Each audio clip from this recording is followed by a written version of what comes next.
오늘 할 설교는요,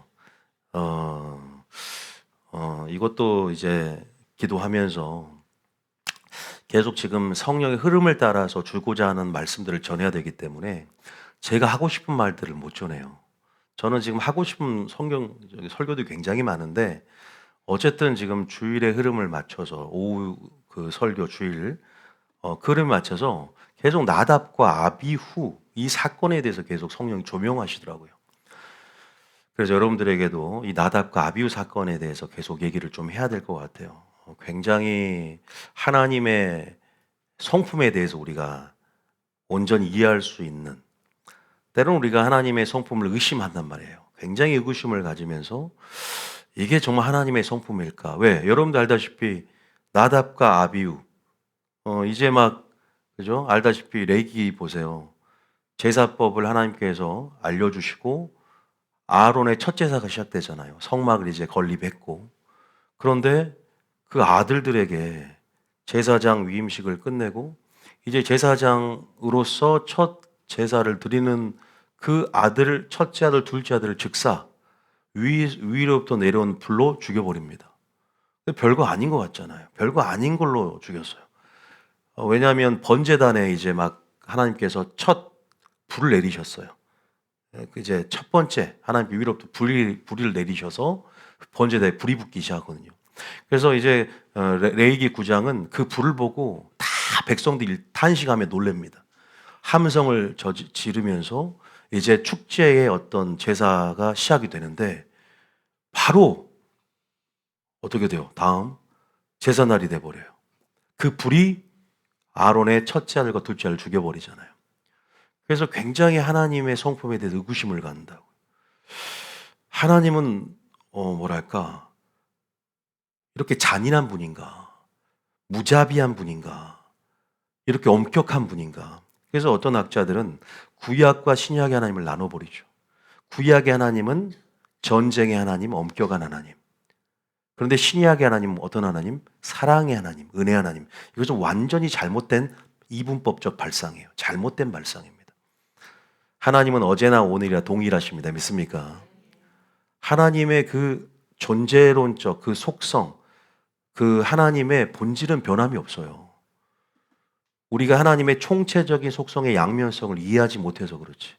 공의와 사랑이라는 하나님의 그 한마디로 사랑이라고 하는 하나님의 성품을 그 영광을 하나님의 시각으로 보지 못하기 때문에 본인의 잣대로 보기 때문에 본인 기준에서 하나님은 엄격하고 무자비하고 잔인하고 마치 우리가 분위기 파악을 못하는 것처럼 지금 잔칫날인데 제삿날이 됐어요. 축제로 입을 그 제사장의 하나님을 섬기는 그 옷이 수의복이 되어버렸다고. 여러분 그러한 일들이 일어났어요. 우리가 이런 하나님의 하신 행위에 대해서 어떻게 바라볼 것인가? 우리는 어떻게 이런 신적 액션을 통해서 우리는 어떻게 주님을 바라보고 우리에게 무엇을 요구하시는가에 대한 부분들을 또 그 당시 정황 안에서 컨텍스트 안에서 이해해보고 우리 삶에 적용할 수 있어야 됩니다. 근데 분명히 말은 했어요. 하나님이 명하시지 않는 불을 담아다가 불을 붙였잖아요. 그죠? 버제단 불을 그 불을 가지고 동일한 불이 되어야 돼요. 그 성소에 사역하는 분향단을 붙이든 그 불은 동일한 하나님이 위로부터 임하신 신적 성령의 불을 붙여야 되는데 명하지 않는 다른 불을 붙였기 때문에 아주 작고 사소한 일이라 생각할 수 있지만 그냥 결과주의를 따지는 분들은 아니 어차피 붙이기만 하면 되지 않냐. 하나님 일 하기만 하면 되지 않냐. 교회 부흥만 되면 되지 않냐라고 생각할 수 있지만 우리 여러분 제가 항상 강조했던 우선순위 배웠지 않습니까? 또 여러분 순종책 읽어본지 모르겠지만 하나님은 뭘 보냐? 과정을 보세요. 하나님의 방식을 배워야 돼. 믿습니까? 절차, 과정, 동기. 제가 항상 우선순위. 저희 교회에 와서 하나를 배웠다면 패러다임의 전환을 맛보면서 하나님의 일이 결과가 아니라 마르다처럼 많은 일을 하는 것에 초점을 맞춘 것이 아니라 어떤 동기로, 어떤 동력으로, 어떤 동인으로, 그죠? 무엇을 가지고 누구와 함께 이 과정에서 열매를 맺었느냐, 어떠한 하나님의 의로 있느냐, 내 의로 있느냐, 어떤 생각으로 있느냐, 이것으로 심판을 하신다는 거예요. 이것으로 체크하시면서 하나님의 일이다, 아니다라는 것을 우리에게 말씀하신다는 것이고. 그러니까 우리가 이게 하나님을 배우라는 것이죠. 믿습니까? 이 사건을 통해서 하나님을 배워가야 되는 거죠. 하나님의 속성을 배우고 하나님의 성품을 배우는 것. 우리가 마지막 때 온전한 하나님의 성품을 배워가야 돼. 특별히 두 가지 성품, 공의와 사랑. 믿습니까? 우리가 사랑에는 익숙하지만 공의에는 익숙하지 않았기 때문에 이제 그 공의를 깨달으면 뭐가 생기냐? 우리 안에 경외감이 생깁니다. 믿습니까? 두렵고 떨림이 생겨요. 존중이 생깁니다. 그래서 이러한 마음을 품는 것을 하나님은 십계명 반포하실 때 두렵고 떨고 있는 이스라엘 백성들이 이런 마음을 품자 너희들이 항상 이 같은 마음을 품어 경외감으로 하나님을 두렵고 떨림으로 섬기라. 믿습니까? 이것이 마지막 때 솔로몬에게도 말했던 하나님을 경외하고 그의 모든 명령을 지키는 그 호렙산 그 꼭대기에서 하나님 산 꼭대기에서 불꽃 가운데 음성을 내시는 그 현연하심 속에 우리의 그 중압감 속에서 그 위험 앞에 있는 것 같은 임재의식 안에 살아가라는 거예요. 믿습니까? 여러분 오늘 말씀이 들려지는 그 현장 바로 이것이 바로 신에서 꼭대기임을 알고 우리가 하나님의 그 경외감 하나님이 현현하시는 방식도 굉장히 두려웠어요. 그죠? 칠흑 같은 어둠의 불꽃에서 그죠? 빽빽한 구름에서 이러한 쉐케한 하나님의 영광의 존재 양식을 보세요.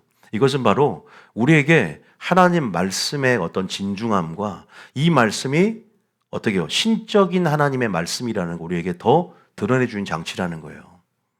가볍게 얘기합니까? 가볍게 얘기하지 않아요. 십계명 줄 때도 가볍게 주지 않습니다. 우리가 이런 하나님 말씀이 또 어떻게 들려질지 모르겠어요. 롯의 사위는 이 말씀을 농담으로 여겼다가 소돔과 고모라서 함께 무너질 때 다 멸망당한다는 거죠. 농담처럼 여겼다는 거예요. 사이들, 롯의 사이들은. 롯의 아내는 뒤돌아봤어요. 미련을 가지고 소금 기둥이 돼버립니다. 우리가 하나님 말씀 앞에 두렵고 떨림으로 경외감을 가지고 또 하나님의 사랑뿐 아니라 단순히 구약과 신약을 나누는 것이 아니라 이런 하나님의 공의의 성품을 온전히 깨달아야 된다. 믿습니까? 좀 배워가야 됩니다. 그래서 우리가 교회 생활 할 때도 너무나 기만해서도 안 되고 방종해서도 안 되고 모든 것이 자유하나 가하나 왜 우리가 절제해야 되며 덕을 세우기 위해서 서로가 상호 협력하고 절제하고 왜 이런 미덕들이 필요한가? 여러 가지 이런 하나님의 공의의 성품을 아는 교회는요, 교회가 수준이 높습니다. 물론 잘못되면 정죄감이 굉장히 가득 찰 수도 있지만 공의 심판을 많이 전하다 보면 정죄감이 느껴질 수도 있지만요. 아버지의 엄격함과 어머니의 사랑이 균형 잡힌 가정에서 태어난 아이들은 그래도 질서 안에서 균형 있게 잘 크는 것처럼 수준이 높다는 거예요. 여러분들도 그런 수준 높은 예수님과 같은 그러한 성품으로 우리가 준비시킴을 통해서 하나님의 온전한 동역자로 서게 될 줄 믿습니다. 어쨌든 명하시지 않는 불을 담아다가 불을 붙였다. 이제 우리가 한번 그 장면 다시 한번 봐보겠습니다. 자, 오늘 저는 헤렘에 대한 설명을 좀 또 해드릴 거고요. 이 본문에서 좀 더 확장되게끔 좀 나가고자 합니다. 그러니까 하나님의 영적 원리들을 많이 배워가요. 저희 교회에서. 그런 부분들을 잘 캐치해서 여러분 삶 가운데 적용해 갈 수 있어야 돼요. 자, 레이기 몇 장이죠? 9장, 10장이죠. 알다시피 9장의 첫 제사였고요. 제사장 위임식을 8장에 하고, 자, 10장 1절에, 9장 마지막 절 한번 봐볼까요? 불이 하늘에서 내려와서 백성들이 환호하면서 나가는 부분들. 레이기 9장 마지막 봐봅시다. 제사장 위임식 하는 부분들. 자, 24절. 번제단에 불이 내려온 장면입니다. 자, 시작. 불이 여호와 앞에서 나와 제단 위에 번제물과 기름을 사른지라 온 백성이 이를 보고 소리 지르며 엎드렸더라. 자, 이런 분위기에서 분위기가 반전되죠. 자, 미리 말씀을 드리지만 이 불이 축복의 불이기도 하지만 또 어떤 불이죠?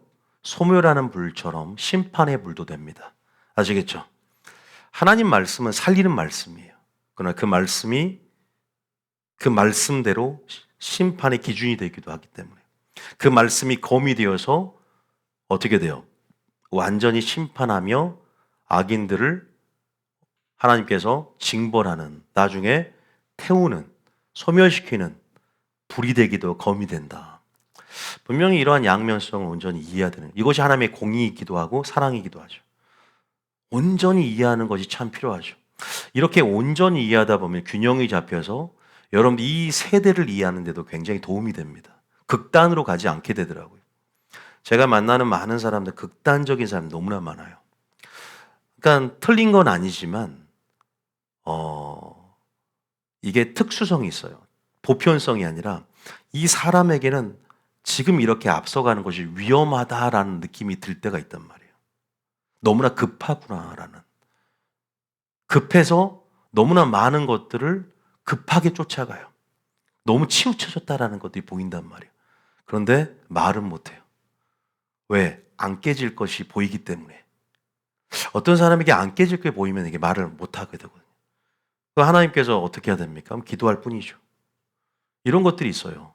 그래서 우리가, 근데 여러분들은 지금 제 말이 어떤 공감이 될지 모르겠어요. 저는 이제 아무래도 영적 지도자 입장이고 또 여러분들의 형편을 살피며 영혼을 주님과 함께 감독을 하는 입장이기 때문에 여러분 한 사람 한 사람 영혼들을 체크하면서 가는 입장에서는 그렇게 말씀드릴 수밖에 없습니다.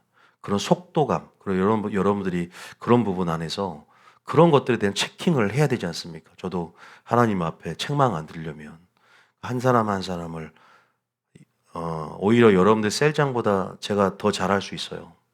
셀장 더 친밀하게 지내는 건 알지만 하나님 앞에 또 기도하며 주시는 부분들이나 좀 그런 은사들을 주시더라고요. 사람을 볼 수 있는 은사들을.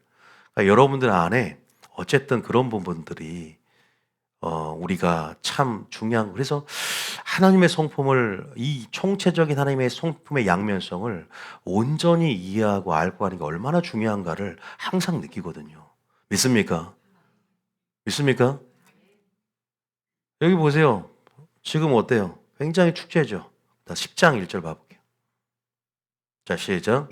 아론의 아들 나답과 아비후가 각기 향로를 가져다가 여호와께서 명령하시지 아니하신 다른 불을 담아 여호와 앞에 분향하였더니 그죠? 그 다음 2절에 불이 여호와 앞에서 나와 그들을 삼키매 그들이 여호와 앞에서 죽은지라.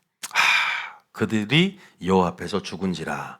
첫째 아들과 네 명의 아들이 있었어요, 아론에. 근데 첫째 아들과 둘째 아들이 죽어버린 거예요. 그죠? 나머지 이제 셋째 엘라살과 넷째 이다말만 남았어요. 아론이 얼마나 슬펐겠습니까?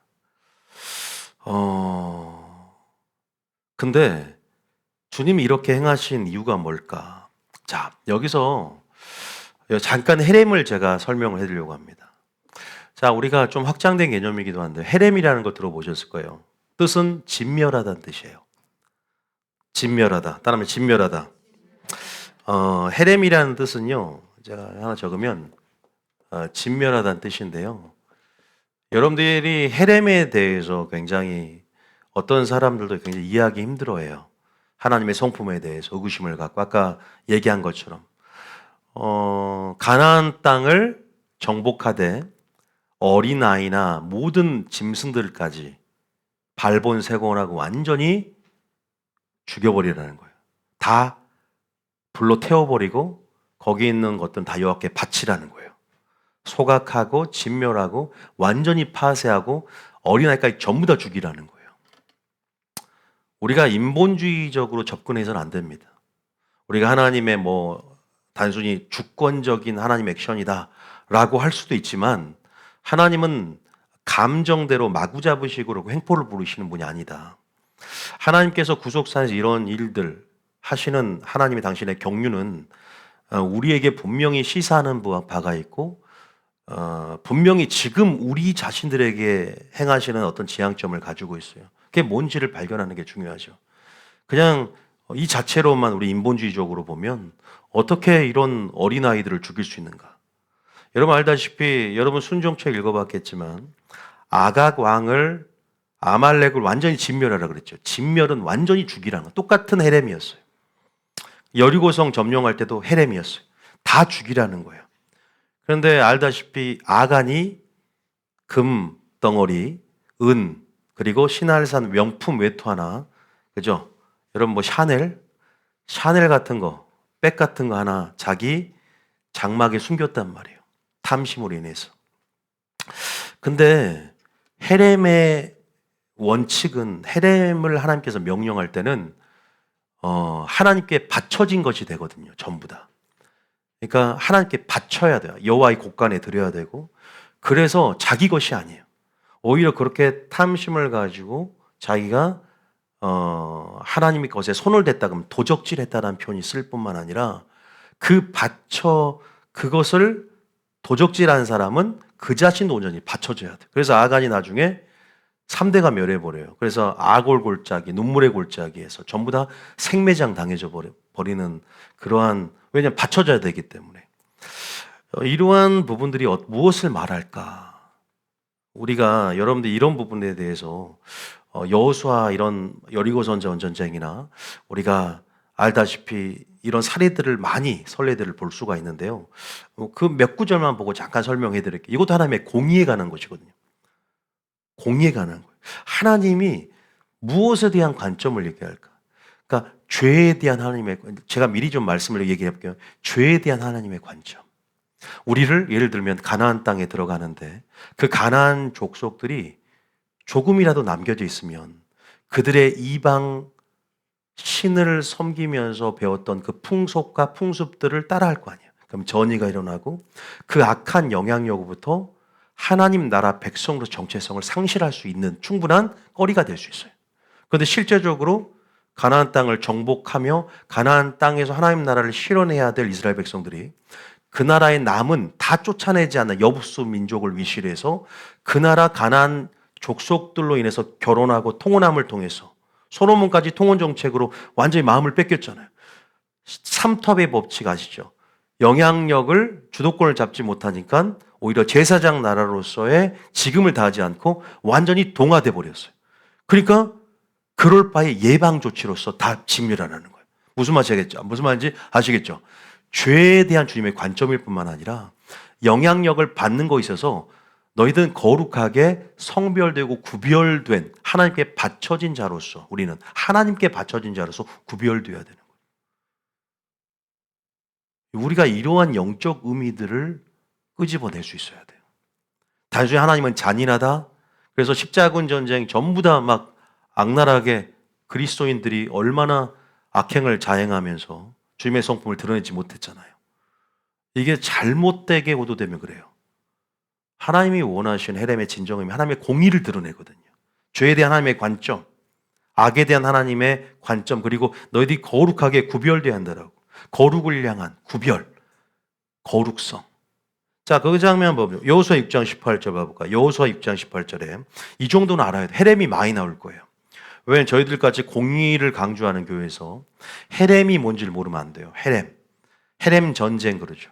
헤렘.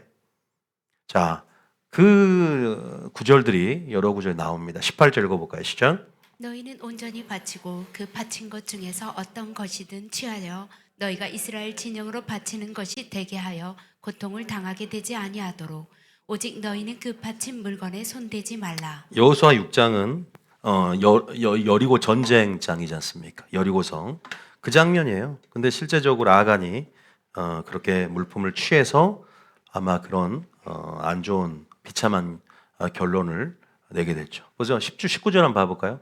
그러니까 다 태우고 소각시고 다 죽이고 거기 있는 좋은 것들은 전부 다 여호와의 곳간에 드려야 되는 거예요. 아시겠죠? 자, 19절입니다. 시작. 은금과 동철 기구들은 다 여호와께 구별될 것이니 그것을 여호와의 곳간에 드릴지니라 하니라. 우리가 여호와의 곳간에 드린다, 여호와께 바친다 그러면 뭐죠? 성물이 있어요. 성물. 그걸 우리는 성물이라고 해요. 구약에 쭉 읽어보면 뭐 11조 같은 것도 여호와의 곳간에 드리는 성물로서 어쨌든 여러분께 하나님께 바쳐진 것은 하나님 것이 되는 것이다. 헌금을 위시해서. 믿습니까? 내 것이 아니에요. 그래서 교회 물품도 우리가 하나님 앞에 드려진 부분들에 대해서 내 지분이 있다, 내 것이다 이런 의식을 갖고 있으면 안 됩니다. 교회가 자기 겁니까? 하나님 앞에 바쳐지고 드린 것은 하나님 것이지. 그런 의식을 가질 때 교회가 문제가 생기는 거예요. 내가 얼마를 했는데. 그게 아니죠. 자기 걸로 했습니까? 하나님의 것으로 또 감동을 받아서 하나님 앞에 드린 부분들에 대해서도 이런 얘기들도 이 원리 안에서도 할 수 있는 부분이거든요. 어쨌든 우리가 그 헤렘에 대한 부분들을 그 진멸하다, 씨를 멸하다 이런 부분들에 대해서 그래서 사울왕도요 가장 좋은 살찐 소와 양을 어떻게 했죠? 살려갖고 왔잖아요. 아가광이라. 하나님께서는 분명히 발본세곤하고 완전히 아말렉은 이미 죄악이 관영됨을 통해서 마귀를 상징하는 이 아말렉을 완전히 처단하는 것, 씨를 말려버리는 것이 하나님의 뜻이었단 말이에요. 구속사 안에서. 구속사의 여정 안에서 하나님의 구속사를 이끄시는 분이잖아. 연출하시는 분인데 분명히 진멸해야 되는데 살려갖고 왔다. 문제가 생기게. 이 작은 영향력이 이 공동체에 어떠한 해악을 끼칠지 모르는 거예요. 하나님 그것도 예방 차원이라는 거예요. 그러니까 사울이 결국 버림을 받는 수준까지 와버려요. 그래서 뭐라 그래? 순종이 뭐보다 나아요? 니들이 그 드리는 예배보다 낫다는 거예요. 아무리 주일 예배 잘 드려도 평소에 순종하는 삶, 하나님 앞에. 그죠? 듣는 것이 수양의 기름보다 낫다는 거죠. 그 재물보다 낫다는 거예요. 그래서 우리가 그런 부분에서 이런 헤렘에 대한 부분들을 여러분들이 좀 익숙하게 좀 받아들였으면 좋겠어요. 그래서 구약과 신약을 나누지 말고 인본주의적인 편견을 갖고 접근하지 말고 신본주의 스탠스 안에서 이런 성경적인 구속사 안에서의 성경적인 세계관 안에서 전체적인 맥락, 통시적인 구조 안에서 이런 어떤 구약과 신약의 물론 차이는 있지만 거기에서 하나님 무엇을 드러내고자 했는가에 대한 부분들에 대해서 입장을 가지고 보시길 예수님 축복합니다. 그럼 보입니다.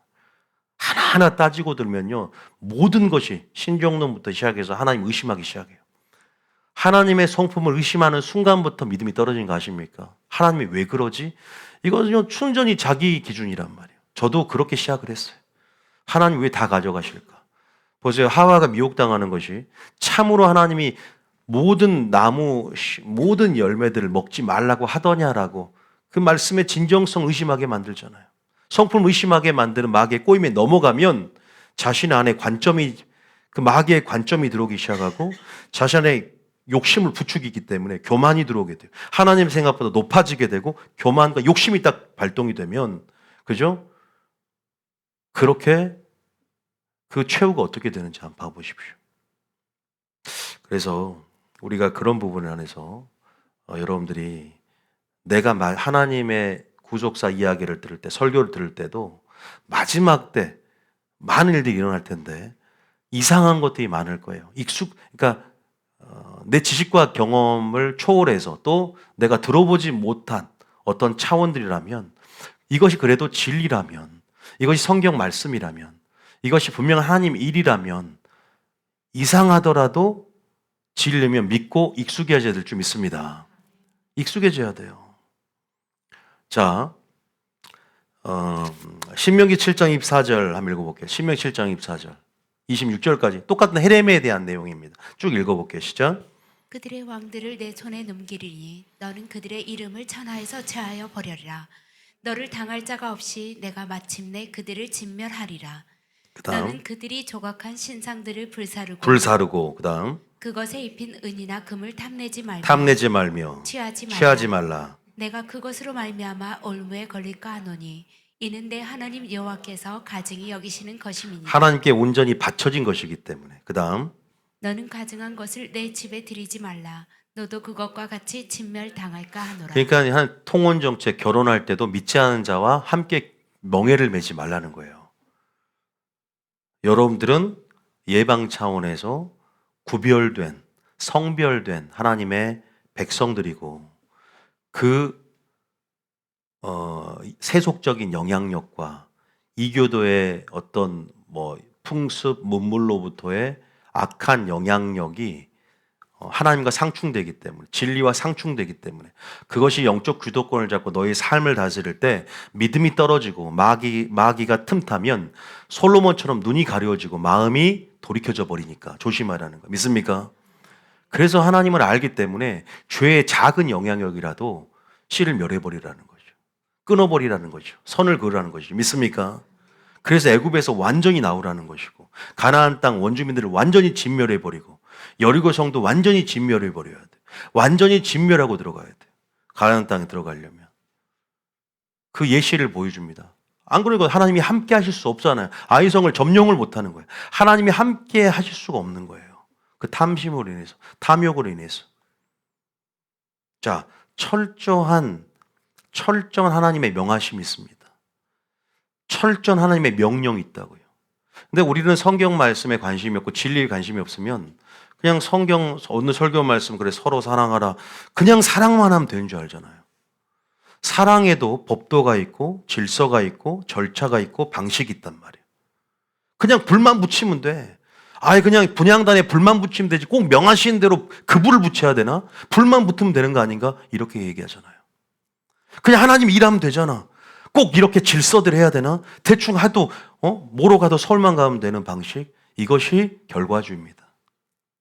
우리는 이것에 익숙하지 않습니까? 마르다의 관점이에요. 아주 일 열심히 한 것 같아요. 마르다 혼자. 막 부침개, 빈대떡 막 하면서 예수님 오신다고 하니까 나 혼자 일하는 거 보지 않습니까? 나 좀 도와달라고 하셔서 오히려 예수님은 마르다를 책망하잖아요. 주님은 우리 중심까지도 보고 계시고 우리가 일하는 그 과정 속에서도 예를 들어 여러분들이 뭐 워십을 하든지 뭐 찬양 연습을 하든지 그 과정에서도 하나님의 성품이 드러나기를 원하세요. 믿습니까? 우리는 선신 예배 때 한번 잘 서면 되고 결과만 좋으면 된다고 생각하지만 그게 아니란 말이에요.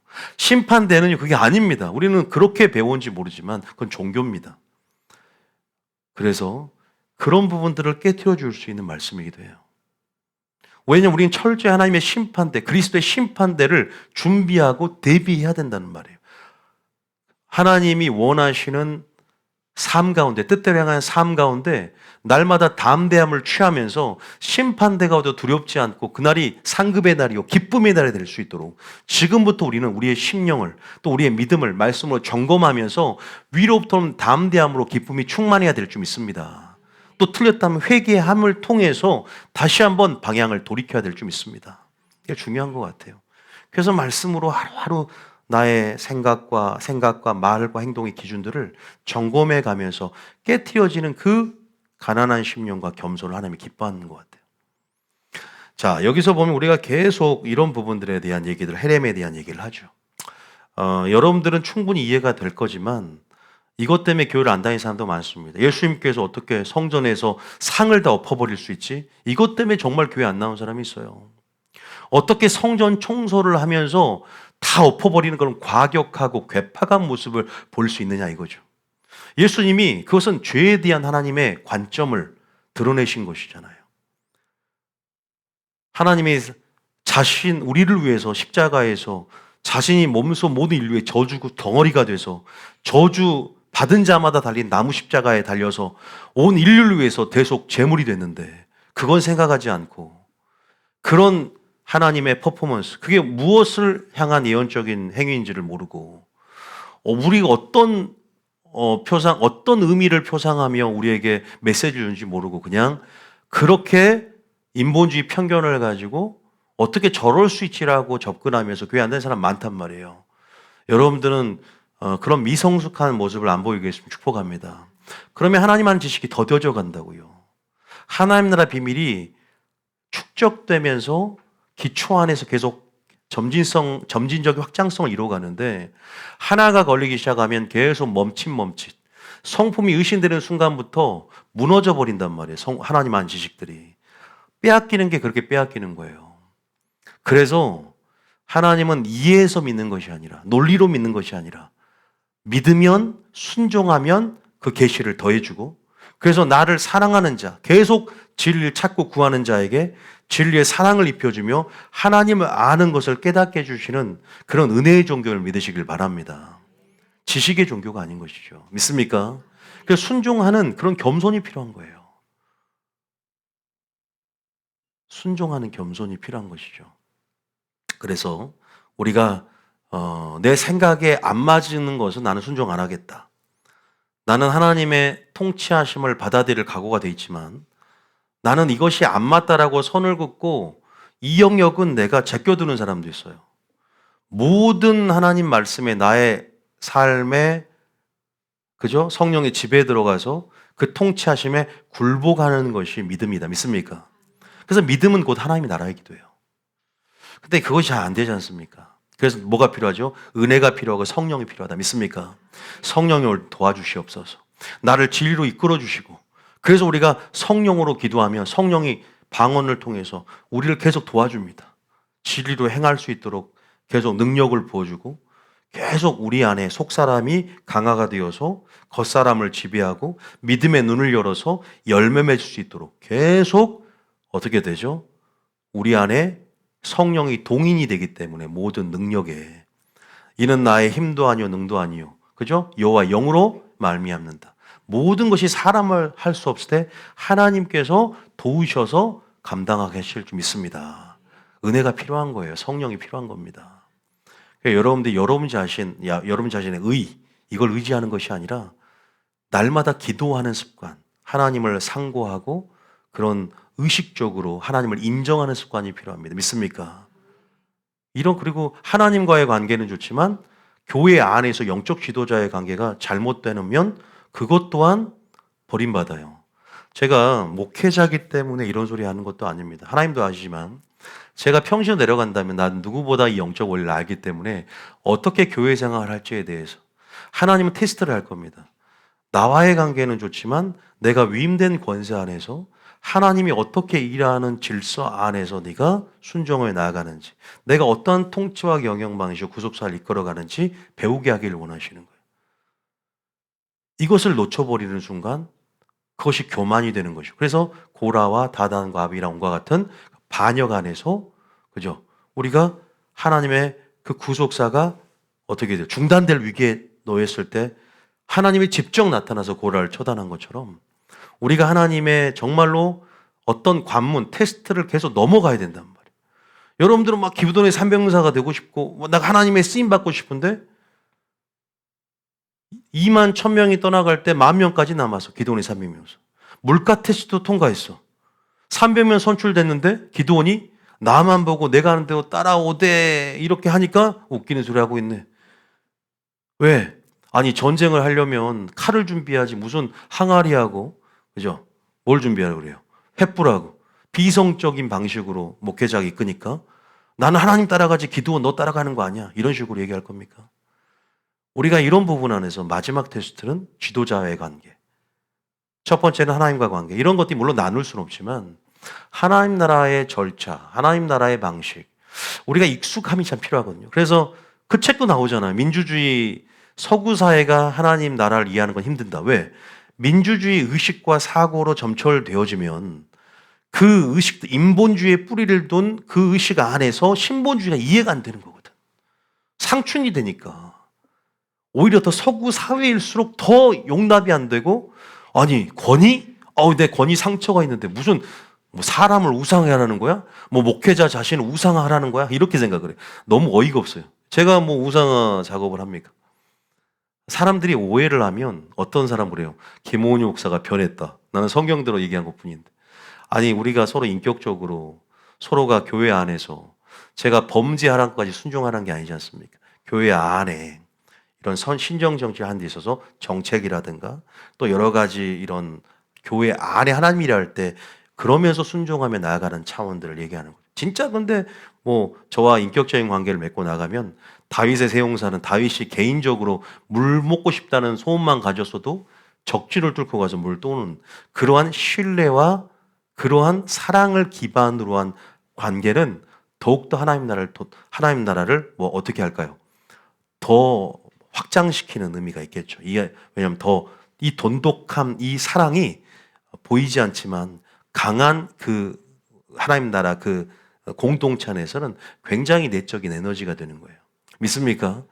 그래서 우리도 사랑으로 하나 되고 질서로 하나 되고 말씀으로 하나 되고 그런 공동체가 되기를 원하는 거죠. 한 말씀이 되자는 거예요. 이상한 소리 하지 말고 한 말씀이 되자는 거예요. 그러니까 여러분들이 그런 부분 안에서는 계속 지금 메시지에 집중하셔요. 그래야만이 우리 다 명하시는데 불 붙이고 있는데 혼자 어디 나이타 키고 가지고 불 붙이고 뭐 이상한데 뭐 캠핑 가가지고 불 붙이면 안 돼요. 우리는 위로부터 내려온 불을 붙여야 된다. 믿습니까? 신본주의 불을 붙이니까 인본주의 불을 가지고 와서 사람의 계명으로 섞어서 교리를 가르치는 사람들, 그렇게 불을 던지는 사람들, 씨를 뿌리는 사람들, 이것은요 샬롬의 평화가 아니라 거짓 평화를 조장한다. 우리가 아닌 것 같지. 우리가 결과로 봤을 땐 불 붙는 거 똑같잖아요, 그죠? 부흥하는 모습을 보니까 야 불 붙나 보지만 야 그 불은 내 불 아니야 그래요. 헤렘을 이해를 해야 돼. 헤렘은 나답가비가 헤렘 진멸당했어요. 본보기가 된 거예요. 하나님이 어떤 것이 어떤 하나님인지를 그 둘을 죽임을 통해서 이제 초창기에 막 교회가 세워지는 것이잖아요. 나는 어떤 하나님인지 나를 가까이 하는 자 중에 나의 거룩함을 드러낼 것이다. 모세가 반석 겨우 2번 쳤는데 엄청난 중재 하나님께서 딱 땅 찍고 나의 거룩함을 너희들이 훼손했다는 거죠. 하나님의 거룩성, 존귀한 하나님의 스스로 자신의 이름의 거룩성, 나의 이름을 위하여 너희를 의의 길로 인도하는 것처럼 우리를 위해서 행복을 위해서 일하시는 분이지만 자신의 이름을 위해서 일하시는 분이에요. 두 가지 양면성을 가져요.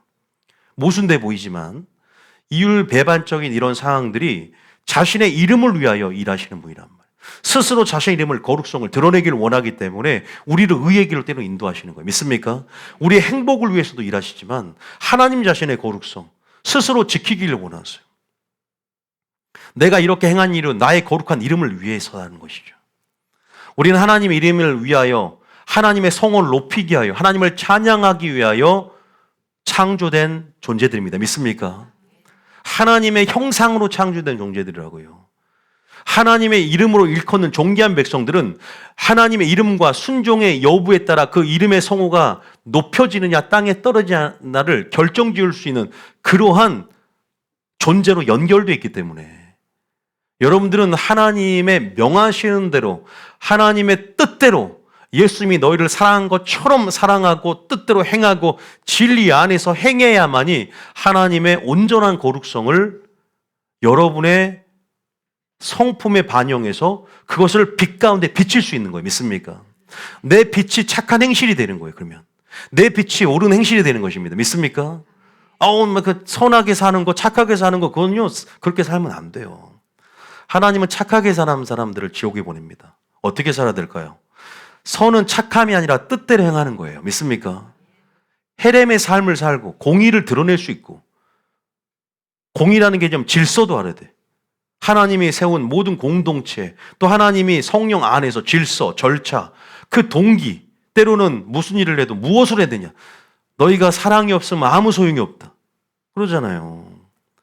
산을 옮길 만한 믿음이 있을지라도, 모든 비밀을 드러낼 예언할 능이 있을지라도 사랑이 없으면 소용이 없다. 그러니까 우리가 신앙생활하면서 점검할 때 한두 가지가 아니라는 거예요.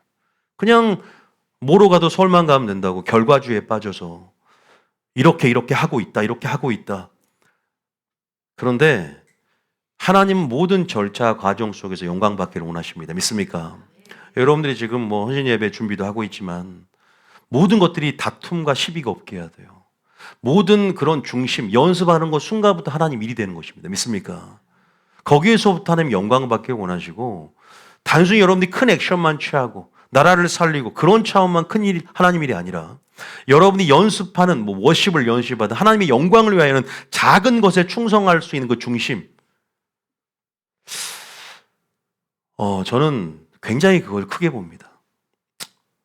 여러분들이 사장이라면 종업원들이 남들이 보이지 않는데 조그마한 것에서 조그마한 휴지가 떨어졌는데 그걸 줍고 쓰레기통에 버리는 모습을 보면 감동받지 않을까요?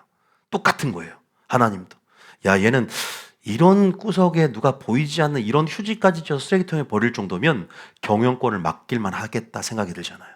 똑같은 이치죠. 여러분이 그런 자가 되시겠으면 축복합니다. 정말 그런 이치에서 하나님께서 동일한 원리에서 우리에게 말씀하지 않는가. 그래서 동일하게 얘기합니다. 네 첫째, 둘째 죽었지? 나는 나를 가까이 하는 자. 여기서 누굴까요? 바로 제사장이 되겠죠. 또 제사장뿐 아니라 또 물론 제사장의 연속성 안에서 신약에서는 레위, 제사장, 주의 종들이 되지만 또 두 번째 좀 더 넓은 광의적인 의미에서는 또 여러 만인 제사장처럼 우리 모두 하나님과의 친밀함의 교제를 원하는 그런 가까이 나아간 우리 모두를 반영할 수 있는 얘기예요. 나를 가까이 하는 자에게 나의 거룩함을 드러내고 나의 거룩함을 지켜야 돼. 우리는 예수님의 거룩함을 드러내는 존재다. 믿습니까? 그 거룩한 공의를 하나님이 이 사람을 죽여서 봐라. 명한 대로 행해야만이 산다. 순종하면 행복, 불순종은 저주받는 그러한 감개로서 표적으로서 이 사건들을 하나님의 공의를 드러내는 표적으로 쓰이는 거예요. 물론 성전을 이제 막 짓는 초창기이기도 하지만 원래 초창기는 더 엄격하거든요. 심판도 크고 영광도 크고. 지금 주님 오실 때 영광이 크잖아요. 심판이 커요. 여러분들이 뭐 제 말에 진위 여부는 심판대 앞에 가서 그 말이 참인지 거짓인지 그때 살펴보시면 되고요. 근데 저는 그래 생각이 들어요. 여러분 안에 성령이 저 설교는 진짜다는 걸 증거해줘요. 영이. 내 양심을 통해서. 아 진짜구나. 아니면 거부감이 일으켜져요. 근데 대부분 다 진짜라고 알고 내서 혼자만 거부감을 일으키면 본인의 문제점이 있을 수 있는 거죠. 여러분 우리가 저는 이제 목회한 지가 10년 차 되지만 지금까지 계속 한결같이 설교해왔습니다. 하나님의 공의에 대해서.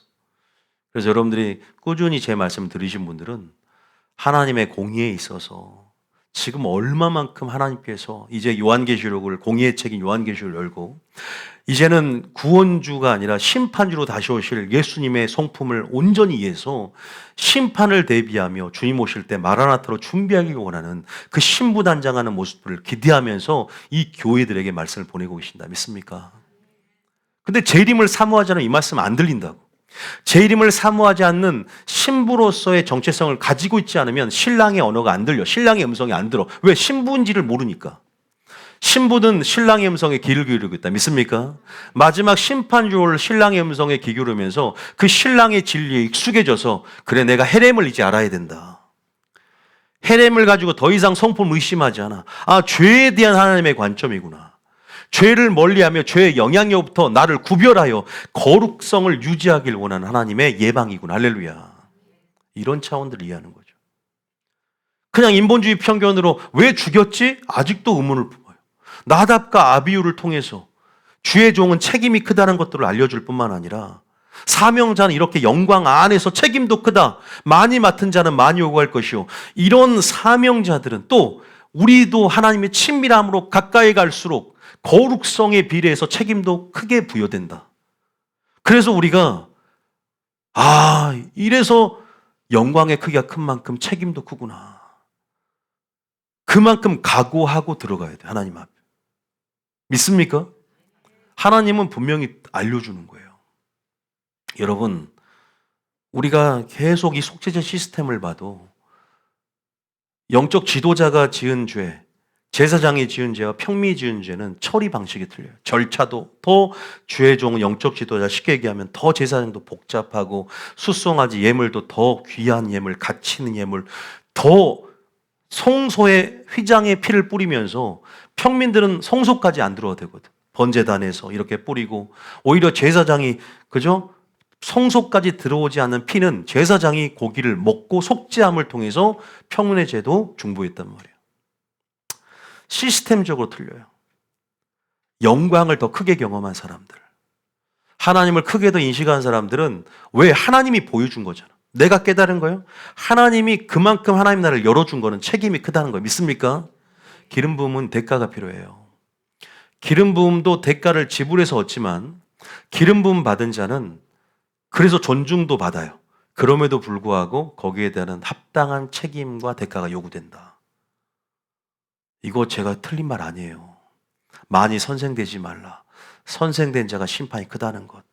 여러분들이 뉴비 중에 인도했다 그러면 책임감이 크다는 것도 동시에 아셔야 됩니다. 저는 얘기하지 않겠습니다. 그러나 스스로가 한 일에 대한 책임은 만약 하나님이 이 교회를 크게 보시고 하나님의 비전이 숨겨져 있다 그러면 여러분들이 되게 신중해야 됩니다. 뭘 할 때도. 이 교회에 관한 정책과 모든 것에 있어서 함부로 비판해서는 안 돼요. 왜? 그게 자칫 네가 모세를 멸시한 것은 하나님의 이름을 멸시한 거라고 한 것처럼 우리가 그런 것이 하나님의 구속사 안에서 하나님의 주권적인 계획이라면 구속사를 정면 반박할 수 있는 그러한 무지의 행위일 수 있다. 저는 모르죠. 그거를. 하나님의 주권이기 때문에.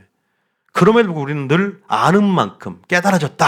살펴야 됩니다. 믿습니까? 소위 우리 행위를 살피고 신중하고, 그래서 기름 부은 자를 존중하고 기름 부은 단체를 존중하고, 그러한 차원들은요 되게 우리가 알아야 될 영적 상식이기도 해요. 그래서 여러분들 이러한 지식들도요 제가 그냥 습득한 게 아니라 성경적인 사고가 안에서 저도 계속 해갈수록 점진적으로 또 계시를 확장해 주면서 하나님 나라가 이렇구나. 그래서 저는 중압감이 있어요. 무게감 안에 눌림이 있고 여러 가지가 있어요. 저는 연약한데 또 깨달음이 있다 보니까 이런 부분 안에서 번뇌도 있어요. 솔직히 말씀드리면. 여러 영역은 또 특화된 영역도 있지만 또 미진하고 또 연약한 마귀의 틈타는 영역이 있다고. 보완은 해나가지만 또 우리가, 왜냐하면 내가 이걸 아무리 잘한다고 이 영역을 커버해 주는 게 아니거든. 그러니까 우리가 모든 영역들을 살펴가야 될 줄 믿습니다. 우리가 지금 그러한 지금 하나님의 부르심 안에서 달려가고 있기 때문에 오늘만 얘기하지 않을 거예요. 앞으로 계속 같이 제가 끌고 이런 얘기들로 계몽시키고 이런 얘기들로 여러분 이끌어 갈 테니까 여러분들이 딱 하나만 잘합니다. 순종하면 갑니다. 순종하면 됩니다. 믿습니까? 한 믿어보세요. 여러분들이 영혼이 잘 된다는데 손해볼 거 없습니다. 절대요. 어쨌든 영혼이 잘 되고 축복받는다는데 손해볼 거 있겠습니까? 자, 다시 한번 레위기 아까 10장 불 받는 거 한번 봅시다. 자, 참 이 광경 우리가 직접 본다면 여러분 저 보지 마시고 제가 불 맞아 그러면 안 되니까 저는 상상도 하기 싫고.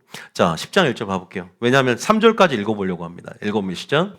아론의 아들 나답과 아비후가 각기 향로를 가져다가 여호와께서 명령하시지 아니하신 다른 불을 담아 여호와 앞에 분향하였더니 2절에 불이 여호와 앞에서 나와 그들을 삼키매 그들이 여호와 앞에서 죽은지라. 3절 모세가 아론에게 이르되 이는 여호와의 말씀이라. 이르시기를 나는 나를 가까이 하는 자 중에서 내 거룩함을 나타내겠고. 모세가 반석을 2번 쳤을 때 똑같은 얘기 주일날 했죠. 나의 거룩함을 모세가 훼손시켰다.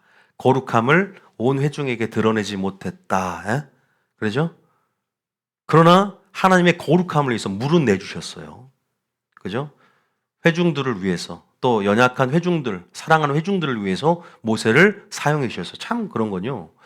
오늘 본문 읽으면 알겠지만 아무리 이렇게 목회자가 범죄하고 모세가 이렇게 범죄해도요, 물은 내주잖아요. 알다시피 여러분, 모세가 아론의 아들들에게 큰 중한 죄를 져도요, 하나님께서 그들의 생계가 끊어지지 않도록 의식주는 확보해 주셨어요. 쭉 읽어보면. 그러니까 하나님이 너는 꼴배기 싫으니까 너는 이제는 너희가 받아야 할 그 우편 뒷다리와 가슴살, 재물 바칠 때 먹지 마, 이게 아니라 그래도 의식주를 해결해 주면서 그들의 11조를 통해서 생계할 수 있는 율법적인 확정을 해주셨다고. 이 사건 이후로. 이렇게 죄 지었으면 너는 이제 꼴배기 싫으니까 너는 이제 의식주 해결 안 해줄 거야. 네가 스스로 그렇게 아담처럼 할 수도 있지만, 그러니까 우리가 하나님의, 저는 그런 전인적인, 또 하나님의 높고 높은, 차원 높은 사랑을, 은혜들을 한번 깨달아보면, 헤세드를 깨달아보면, 헤렘의 반대가 헤세드인데 은총이란 뜻이에요. 사랑이란, 언약적인 사랑을 뜻한데, 헤렘과 헤세드는 분리되는 것 같지만 헤세드와 헤렘은요, 사랑과 공의 안에서 하나를 이루거든요. 참 하나님의 은총들이 있어요.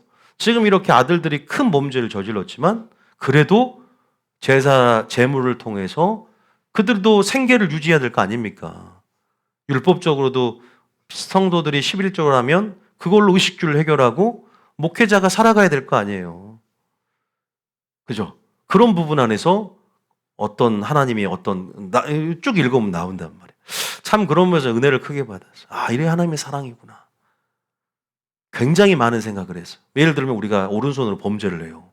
그럼 하나님, 분명히 하나님 편에서는 내가 계속 습관적으로 오른손 범죄한다. 예를 칩시다. 예를 들면. 그러면은 꼴배시니까 네 오른손을 내가 잘라버리겠다. 사고가 나게 해서. 그렇게 할 수 있지만 더 오른손이 튼튼하게 만들어줘. 왜? 또 오른손으로 남은 식구들에서 먹여 살릴 것들이 있으니까. 그러면 네가 스스로 절제하는 법을 배우길 원하는 거예요. 하나님이 손을 잘라줘서 죄를 끊는 것이 아니라 네가 오른손이 더 강건했을 때 스스로 절제해서 네 사랑을 증명하라. 그런 식으로 이 원리를 제가 알려드리는 거예요. 하나님은 그런 식으로 우리를 다루신다. 믿습니까? 여러분, 죄를 지으면 하나님이 이제는 다 끊어버리고 이제 나와 함께하지 않을까요? 두렵죠? 아니에요. 그런 거 아니에요. 하나님 그러신 분 아니라는 것을 여러 말씀을 통해서. 그래도 하나님은 은혜로 은총으로 보호하시고 또 우리의 연약함을 알고 계시고, 믿습니까? 우리가 회개할 것도 알고 계실 거예요. 그럼에도 불구하고 여전히 때로는 그 은혜 안에서 기다려주시고 참 숭고하신 하나님의 사랑을 깨닫습니다. 헤세드의 사랑을. 할렐루야. 당장 헤렘 같지만 그러지 않는다고요. 헤렘이 있어서 하나님의 공의. 다시 말해서 우리는, 제가 항상 그런 말을 합니다. 계란이 바위에 깨질 때 먼저 깨지고 회개하는 게 낫지. 회개하지 않으면 바위가 나중에 계란이 산산조각이 나지 후라이도 못해 먹을 정도로 완전히 깨져버린다. 그러지 않기를 했으면 축복합니다. 자유주의를 가지고 선택하고 회개하고 우리가 하나님의 은혜들을 기만하지 말고 만으로 여기지 말고 우리가 지금이라 일컫는 동안 하나님의 은혜를 깨달았다면 회개하며 합당한 열매를 맺으라. 믿습니까? 우리가 그런 것들을 배워가는 것 같아요. 하나님 아신 지식이 잘하면 잘할수록 저도 그런 하나님의 영적 원리들을 배워가는 것 같아요. 저는 이게 가장 크게 들어요. 나를 가까이 하는 자 중에서 내 거룩함을 나타내겠다. 그렇기 때문에 공의 가운데 여러분, 제가 여러분 알다시피 지금 온 백성 앞에서 내 영광을 나타내라 하시죠. 하나님의 성품을 드러내겠다는 거예요. 이게 바로 공의라는 것들. 근데 보세요. 나를 가까이 하는 자 중에 거룩함을 나타낸다. 자, 어떤 얘기가 떠올랐냐면요. 여러분 다윗이 요거에 정리할 텐데요. 다윗이 사울과는 틀리게 언약궤에 굉장히 관심이 많아요. 아시죠? 사울 왕은 통치 기간 동안 언약궤에 관심이 없었어요. 방치뒀습니다. 그대로 기브온 산당에 방치를 했어요. 그런데 알다시피 기브온 산당이 아니라 빼앗겨 버렸잖아요. 언제 엘리 시대 때 블레셋과 싸울 때 언약궤를 뺏긴 거 아시죠? 뺏겨 버렸어요. 그래서 블레셋이 탈취해 갔어요. 나중에 탈취해 갔는데 이게 이제 어떻게 보면은 전염병도 생긴 원흉이란 말이에요. 그래서 이거 우리 여기 이 5방백들 전부 다 회의한 끝에 이거 보내버리자. 그래서 베세메스로 보냅니다. 베세메스로 보낼 때 어떻게 보내냐면 술에 실어서 블레셋 방식으로 보냅니다. 근데 술에 실었는데 그건 하나님 방식이 아니거든요. 술에 실었을 때 어쨌든 그러면서 보내요. 그래서 어쨌든 아비나답 집에 20년 이상 꽤 오랜 시간 동안 보관을 해요. 70년 이상. 그런데 알다시피 여러분들 다윗이 이제 통치권을 넘겨받고 이양받아서 이제 하나님 언약궤 중심을 샀던 다윗은 이제 솔로몬 성전 짓기 전에 다윗의 장막을 만들어 놨어요. 왜? 임시 처소를 만들어 놨어요. 왜? 솔로몬 성전이 아직 지어지기 전이었기 때문에 자기는 이제 왕궁을 하나님께서 지어놓을 제반 시설을 갖춰놓고 이제 성전이 없기 때문에 천막 텐트를 지어놓고 거기에 지성소만 있는 거야. 그러니까 거기다가 언약궤를 다윗 장막에다가 설치해야 되겠다. 이제 갖고 와야 되는 거야. 아비나답이 갖고 오는데 블레셋 방식대로 이 레위 지파들이 수레에 실어가지고 끌고 옵니다. 지금 이것은 하나님 방식이 아니잖아요. 왜냐? 그래서 나중에 소들이 나곤에 타자면 날뛰니까 어떻게 돼요? 막 흔들리니까 인본주의적으로, 그죠? 그래도 뛰니까 붙잡으니까 어떻게 해요? 바로 베레수사, 하나님이 치셨다, 우사를 치셨다. 바로 직사해버린. 보세요. 나답과 아비후도 명하지 않는 불을 담아다가 하나님 앞에 예배 드린다는 그런 명목으로 불만 붙이면 되지 않냐. 그렇게 열심을 냈지만 즉사했어요. 하나님 무자비하게. 여기도 마찬가지야. 아니 우리도 소가 뛰면 잡을 거 아니에요. 그런데 두 가지가 잘못됐어요. 뭘 싣고 왔어요? 수레에 언약궤를 실으면 돼야 안 돼요. 자, 먼저 잠깐 여기 왜 제가 이걸 아까 가까이 하는 자 중에서 나의 영광, 거룩함을 드러내겠다는 말을 좀 하려고 하는데 민수기 4장 15절 한번 봐볼게요. 이것이 뭐 어려운 건 아니에요. 민수기 4장 15절 한번 읽어보면 여기에 이제 규례를 설명하는데 뭘 설명하냐면 고핫 자손만 보세요. 진영을 떠날 때 아론과 그의 아들들이 성소와 성소의 모든 기구 덮는 일을 마치거든 성부를 만질 수 있는 것은 아론과 아들들이에요. 그리고 고핫 자손은 레위 지파 중에서 메고 운반하는 일을 하는 거예요. 다 역할이 분담. 이게 질서거든요, 교회 안에. 근데 고핫 자손들 이 레위 지파가 메고 가야 된단 말이에요. 원래는 뭘 메고 한다? 언약궤를 아비나다 집에서 모셔드린 다음에 운반하는 방식 얘기를 하자는 거예요. 그냥 뭐로 가도 설만 간다고 갖고 오기만 되는 게 아니란 말이에요. 하나님 명하시는 대로 하려면 어깨에 메고 가야 돼. 보세요. 고핫 자손이 와서 맬 것이라. 성부를 뭐 하지 말라? 만지지 말라는 분명한 규례가 있단 말이에요. 왜? 모든 것 하나 절차와 방식, 방주를 짓는 모든 절차 방식, 하나님의 공의가 들어있고 성품이 들어있고 십자가의 원리가 들어있고 십자가는 공의와 사랑이 만나는 지점이고요. 모든 것이 성품이 반영이 돼야 돼. 믿습니까? 하나님은 이것들을 통해서 순종이 제사가 났다는 말이 무엇인지를 설명할 텐데, 그래서 고핫 자손 이런 역할들에 대한 걸 이미 레위기의 율법으로 반포를 했다고요. 우리에게 주셨단 말이에요. 그런데 그렇게 두 가지가 잘못됐다는 거죠. 보세요. 그런데 이렇게 반문할 수 있을 거예요. 우사와 아요가 그 아비나답의 손자들이 아들이 아니에요. 시기상 보면. 그들이 새수레를 담아 왔을 때는 이거 잘못된 방식. 이거 보세요. 새수레로 왔고 그들이 매지 않아서 날뛰어서 잡았는데 즉사했는데 블레셋 보세요. 블레셋은 그냥 막 만져요. 그냥 블레셋 사람들은 성부를 그냥 대충 던져버리고 수레에 실었단 말이야. 수레에 실으면 안 돼. 이건 블레셋 방식이야. 그때는 아무 일도 안 일어나. 그러니까 불신자가 이렇게 지성 하나님의 임재를 상징하는 또 이 언약궤, 그죠? 이 언약궤를 운반하는 방식에 있어서 아무 일도 안 일어나요. 근데 믿는 자들이 블레셋 방식을 따를 때는 문제가 생기는 거예요. 왜? 나를 가까이 하는 자 중에서 주님 자신의 거룩함을 드러내기 때문에 공의 가운데 심판이 크단 말이에요. 알기 때문에. 불신자들은, 초신자들은 아직 모르기 때문에, 믿지 않기 때문에 우리는 그 방식대로 비교하면서 행할 수 있다는 게 아니란 말이에요. 수준이 있어요. 수준에 맞게 믿음의 분량대로 너희들이 행하라 그랬잖아요. 믿습니까? 나를 가까이 한 자 중에 더 가까이 올수록 책임감도 커지고 거룩함의 크기도 커져야 되고, 믿습니까? 대가 지불을 통해 거룩함을 얻기 때문에. 그러나 책임과 심판, 그러나 영광도 크겠죠. 그래서 존중받는 거예요. 왜? 이 무게감이 엄청나고. 그래서 하나님 모든 것들을, 제반 사항들을 책임져 주는 부분들이 있어요. 영적으로 본다면. 그래서 이런 사건이 동일해요. 이런 사건들. 자, 그 장면만 잠 봐보면, 역대사 13장 3절 봐볼까 하면, 정리를 해볼게요. 역대상이 13, 14, 15가 있고, 5장, 6장 이렇게 이 사건이 나오거든요. 한번 몇 구절만 읽어볼게요. 종합해 보세요. 3절입니다. 시작. 우리가 우리 하나님의 궤를 우리에게로 옮겨오자. 사울 때에는 우리가 궤 앞에서 묻지 아니하였느니라 하매. 이게 뭐냐면 사울은 언약궤에 관심이 없어. 그러니까 버림받지. 하나님 중심, 말씀 중심, 언약궤 중심, 성전 중심. 다윗 보세요. 시편 27편 4절에 어떤 삶의 방식을 취합니까? 시편 27편 4절에 보면 항상 보세요. 여호와께서 바라는 한 가지를, 그것을 구해요. 한 가지. 다윗은요 왕이지만 내 평생에 여호와의 집에 살면서 여호와의 아름다움을 바라보며 그 성전에서 사모한다는 것은 사랑하는 게 아니라 inquire라는 뜻이에요. ask, 묻다. 무슨 말이냐? 하나님의 뜻을 묻다. 하나님의 뜻을 묻는 것을 얘기해요. 사울은 묻지 않았으므로 버림받았다는 표현이 나옵니다. 다시 말해서 성전에서 묻는 그것이라. 묻고 하나님의 뜻을 묻고 전쟁에 나갈까요? 안 나갈까요? 하나님의 음성을 들으면서 친밀함 속에 교제한다는 얘기죠. 하나님의 아름다움은 하나님의 공의와 사랑의 성품, 예수님의 아름다움들을 영의 계시 안에서, 그죠? 말씀 안에서 드러나는 뜻 안에서 뜻을 사모하게 되는 것이죠. 그래서 하나님 말씀을 사모한다는 걸 얘기하는 거예요. 자, 보세요. 이런 하나님의 뜻을 사모했던, 하나님의 뜻을 물었던 삶의 방식, 삶의 존재 양식이 있어요. 이것이 다윗의 삶이에요. 사울과 대조적이죠. 그래서 얘는 언약궤를 가져와야 됐어요. 다윗도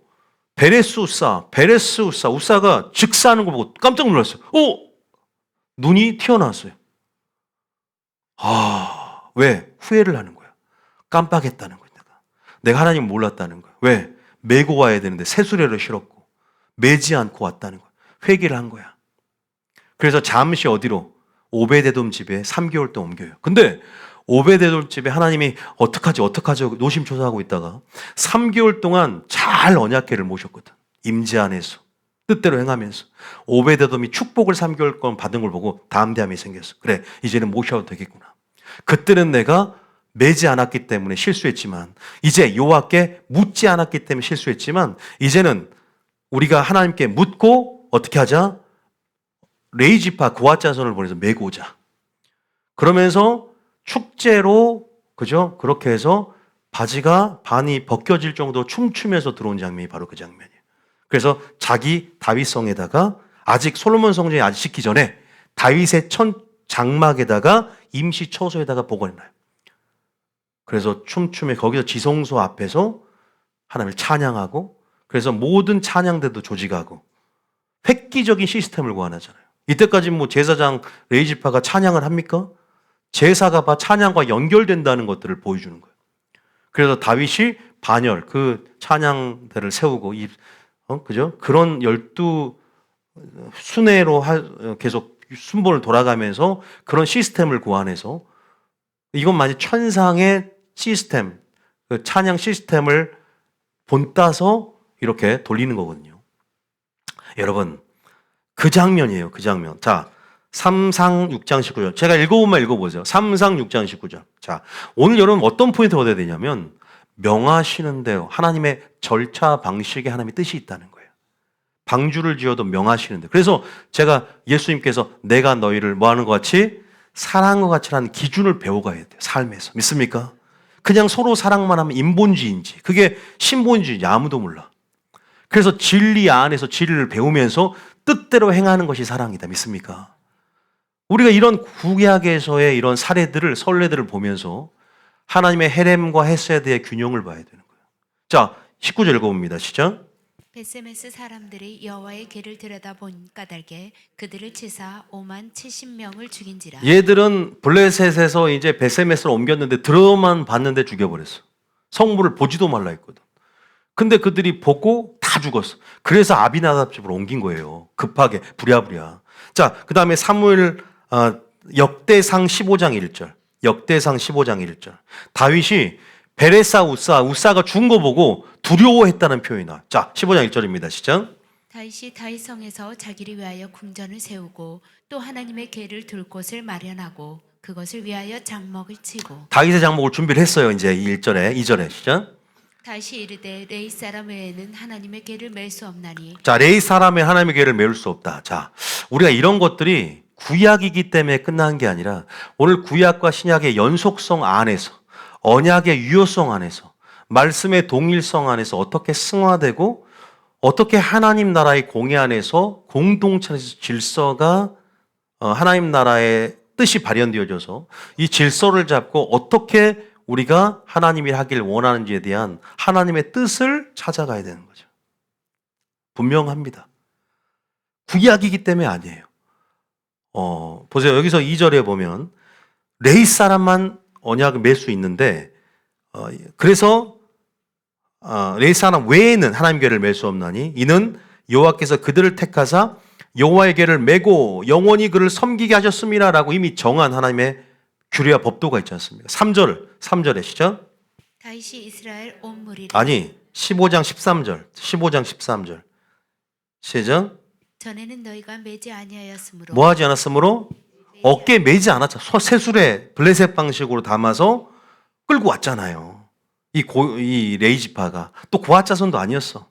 우사와 아이어도. 그러나 레이지파였지. 자, 그다음 우리 하나님 시작. 우리 하나님 여호와께서 우리를 찢으셨으니. 단순히 베레스 우사에게만 해당된 것이 아니라 우리 모든 공동체에게 주셨다고 더 이 범위를 확장해서 우리에게 주신 뜻으로 받아들이는 거예요. 우리를 찢으셨다. 그러면서 우리가 뭐대로? 규례대로. 이게 신약에서는 너희가 진리 안에서 행한다. 그러니까 우리가요, 참 열심이 중요해요? 방향성이 중요해요? 둘 다 중요하죠. 다시 묻습니다. 열심이 중요해요? 방향성이 중요해요? 방향성이 좀 더 중요해요.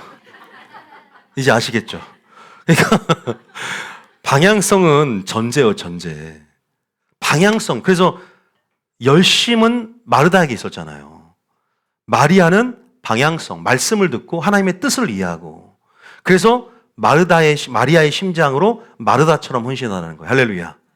그게 또 여러분 알다시피 바리새인은 뭐가 있었어요? 열심이 있었죠. 방향성이 틀려졌잖아요. 이단들은 열심은 있죠. 방향성이 틀리잖아요. 교회 안에서도 사람의 계명으로 교훈하여 삼아 가르치니 방향성이 틀어져 버려서 헛되이 경배한다는 거예요. 다시 말해서 말씀을 듣고 하나님의 뜻을 이해하고 분별하는 게 사활을 걸 정도로 중요하고, 그러고 난 다음 뜻대로 죽도록 충성하라는 거예요. 할렐루야.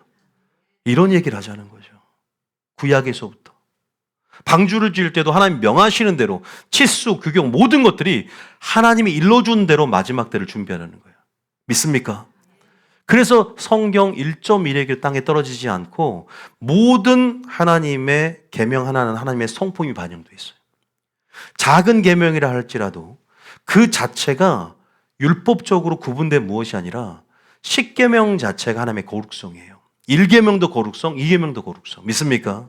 하나가 깨지면 전체가 깨지는 거예요. 야고보서 2장 말씀처럼. 그런 부분에서 규례대로 그에게 구하지 아니었기 때라는 걸 다윗이 깨달은 거예요. 그래서 이제는 하나님께 성전에서 하나님께 묻는다 그랬죠. 다윗은 전쟁에 나갈 때마다 물어요. 블레셋 싸우리까 안 싸우리까. 하나님과의 그 친밀함의 교제와 더 가까이 주님께서는 초청하고 오기를 원해요. 예수님이 뭐라고 그래요? 내게 오라, 내게 와서 배우라. 주님은 우리 모두를 초청한다. 믿습니까? 가까이 와서 나의 거룩성이라는 것은 율법을 통해서 거룩성을 획득할 수 있는 수단을 주신 게 바로 율법이에요. 예수님을 통해서 우리는 내가 거룩하니 너희도 거룩하라. 말씀의 순종함을 통해서 주님과 연결됨을 통해서 그분의 의를 우리에게 주시고 그분의 거룩함과 사랑을 우리에게 보여주신다. 믿습니까?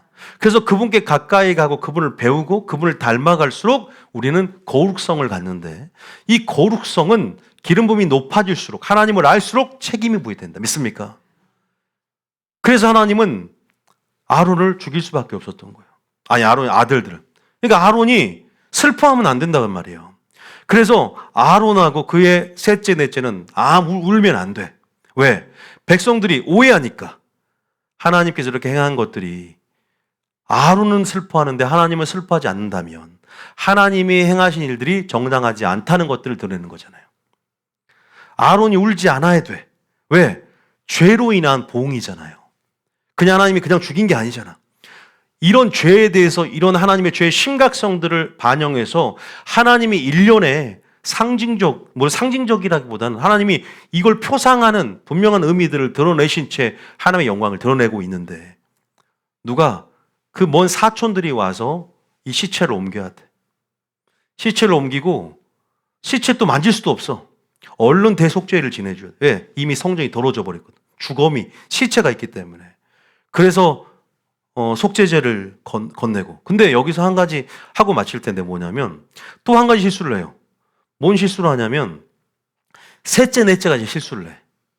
또 우리가 9장, 10장 안 읽어봤지만 원래 아까 제가 말씀드렸잖아요. 속죄제를 드리는데 이제 이 애가 죽었고 잘못해서 죽었고 온 회중을 위한 속죄제를 드리는 데 있어서 속죄제의 규례를 보면 피가 성소에서 만약에 뿌려진 일이 있다면 모든 고기를 밖에서 불살라야 돼요. 먹을 수 없어, 제사장이. 근데 성소에서 뿌려지지 않는 그러한 속죄제라면 일반 평민들이 지은 죄라면 번제단에 피를 삐우고 성소까지는 안 들어갔기 때문에 고기를 제사장들이 먹을 수가 있어. 근데 모세가 막 고기를 찾아. 속죄제에 염소가 어딨냐. 근데 아론이 불태워버린 거야. 왜? 불태우면 안 돼. 왜? 불태우면 안 되는 게 성소까지 피가 안 뿌려졌거든. 근데 다 불태워버린 거야. 그러면 또 율법 어겼어. 그럼 나답과 아비론처럼 또 직사해. 그런 상황이 지금 처해 있잖아요. 근데 하나님께서 봐줬어요. 왜? 중심을 봤거든. 난 여기서 깜짝 놀랐어요. 우리가 하나님은 원칙대로 하나님은 엄격한 하나님이라 또 생각할 수 있잖아요. 하나님은 정상 참작을 해요. 제가 그랬죠. 똑같은 죄라도 어떤 마음이었냐? 나는 벌레마도 못한 죄라 이 백성들을 위해서 내가 이 고기를 먹어서 속죄할 만큼 경건하지 않음을 내가 깨닫습니다. 겸손하게. 나는 벌레와 같다. 그게 이따 끝절에 나와요. 그런 중심을 본 거야, 하나님께서. 그래 겸손하게 나는 이 고기를 먹어서 저들을 속죄할 만한 그런 자격도 없는 사람이라고, 가난한 심령, 세리와 같이 나를 불쌍히 여기소서. 그 하나님 마음을 보시고, 그게 틀렸지만, 율법을 어긴 거지만, 왜? 성소의 피가 안 뿌려졌기 때문에 먹음을 통해서 백성죄를 속죄하는 그런 하나님의 거룩성을 드러내고, 또 분명히 그 절차 안에서의 하나님의 고기를 충족시켜줘야 되는데, 그렇게 임의로 행했단 말이에요. 그런데 임의로 행했어도 그런 하나님의 마음을 깨닫고 구약이라는 어떤 율법적인 상황성 안에서 하나님께서 용인해 주시고, 그냥 묵인해 주시고, 그냥 그런 부분들이 모세가 보기에 선하다, 그냥 그것들을 괜찮다 그래서 넘어간 장면이 끝에 나옵니다.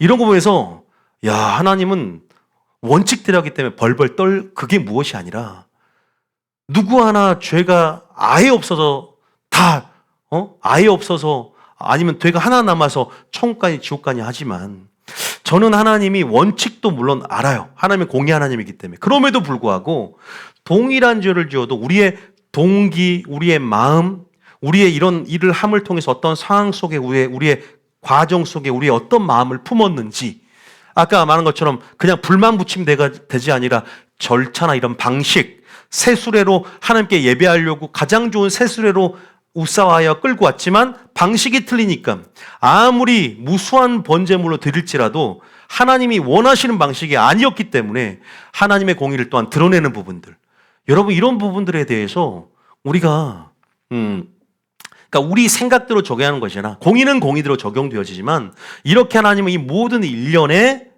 우리 안에 이 일을 행하기까지의 프로세스를 바라보면서 이것을 참작하시는 분이요. 이걸 뭘 깨달았냐면, 마지막 때 하나님의 법정 코트가 바로 이와 같다는 것을 또 알려주셨고, 하나님의 심판대가 긍휼이 심판을 이긴다. 하나님의 그 긍휼하심,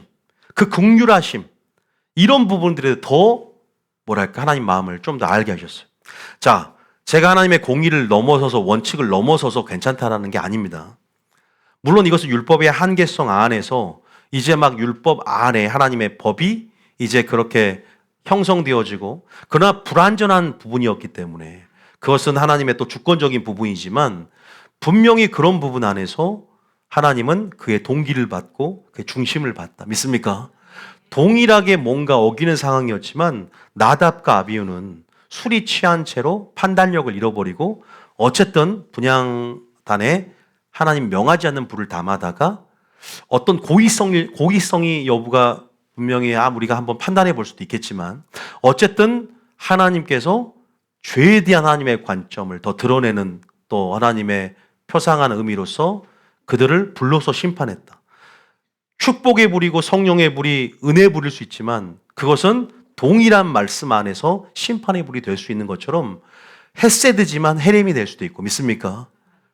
그 검이 그래요. 그래서 우리는 하나님을 아는 것이 은혜인 줄 믿습니다.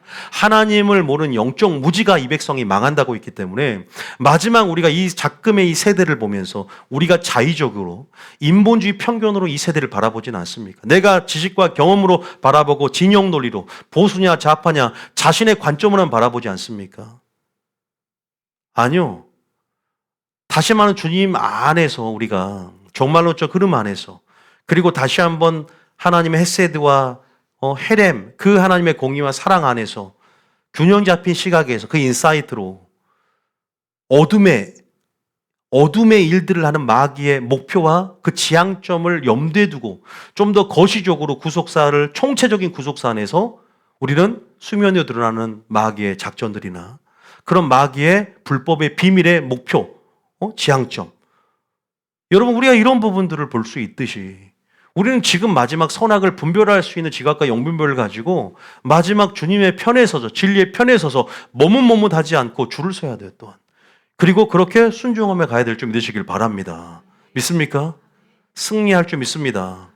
오늘 설교 어떻게 될지 모르지만 여러분들이 오늘 나답과 아비후 또 베레수사 사건을 통해서 다시 한번 하나님 명하시는 대로, 하나님 내가 순종하게 원하오니 하나님의 뜻을 이해하고 분별하며 더욱더 예수님 뜻 더 가까이 나아가며 친밀함 속에서 하나님의 뜻을, 하나님 예수님으로부터 우리가 또한 깨달아지는 놀라운 은혜들이 있기를 또 그런 갈망하는 자에게 하나님을 알게 하시는 그 은혜들을 우리 부어달라고도 기도하시길 바랍니다. 그리고 내 안에 소멸하는 불과 같이 해냄되어야 할 영역들이 있습니까, 하나님?